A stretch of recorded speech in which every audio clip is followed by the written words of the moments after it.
First of all, a huge thanks to Nintendo UK for sending me out a Zelda Game Watch to review. If you'd like the chance to win your own, then follow the link in the description and enter the giveaway on my Twitter if you're a resident of the UK or Ireland. It's been 35 years since Link first picked up his sword, all the way back in The Legend of Zelda on the NES. Since then, we've seen incredible Zelda games on every major Nintendo system, from genre-defining classics like A Link to the Past, Ocarina of Time and Breath of the Wild, to smaller but no less polished adventures like the Minish Cap or Link's Awakening. With Breath of the Wild sequel still a ways off, Nintendo instead celebrated Zelda's 35th anniversary in a decidedly less extravagant way than some others, like the massive 25th or the 30th, which has left some fans disappointed. While we haven't got worldwide symphonies, amiibo or new books this time, we have got this, The Legend of Zelda 35th Anniversary Game & Watch. This cool little machine runs Zelda 1, Zelda 2 and Link's Awakening, as well as a Zelda-themed version of the classic Game & Watch game Vermin. So here's the box. It comes in this quite nice retro Game & Watch box, which has this plastic Zelda-themed sleeve on it that you can take off if you want a really kind of retro-looking box. But I quite like it with it on. You can see Link and Octoroks on it. Anyway, if we open this up, you see it comes in a little kind of cardboard shell, which I believe you can use as a stand. I think you can stand up the Game & Watch to use as a kind of clock on this little cardboard stand. But let's have a look at the actual unit itself. So here's the actual device, and it feels quite premium. It feels really well made. The screen's nice, and the plastic doesn't feel cheap or anything. Although this isn't a cheap device at all for what it is, it actually does feel quite nice. It's got a little Triforce on the back, which I like, USB-C charging. And here's the little speaker here, which is actually a lot more powerful than it looks. We get a nice little bit of artwork from the first game, asking us to set the time.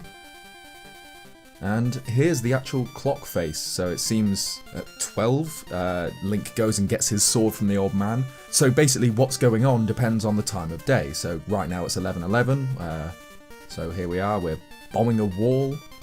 What's in here? Okay, you'll bomb a wall and get a heart piece, nice.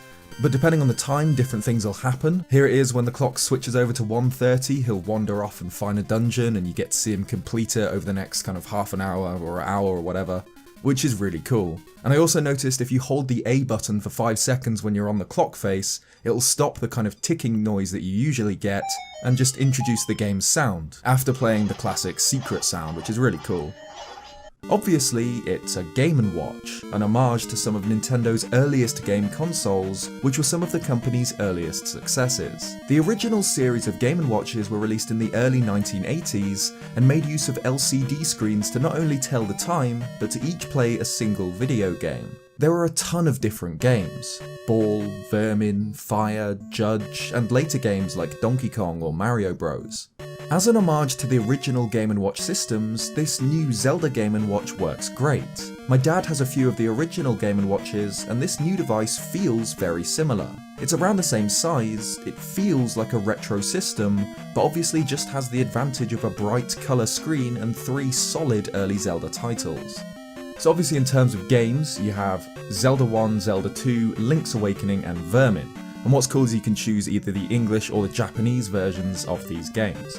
And I've played a little bit through Zelda 1, and I'm by no means an emulation expert or anything, but it feels pretty good to me. I played through the first dungeon of Zelda 1 with absolutely no issues. It felt absolutely fine.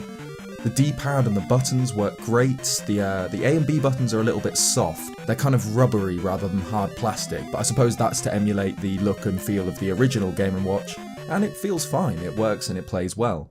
I'm admittedly really bad at Adventure of Link, so I'm going to have to take some serious time with this to actually try and beat the game this time around, but the original and Link's Awakening are among my favourite games in the series, and it's a lot of fun to play them on this little machine.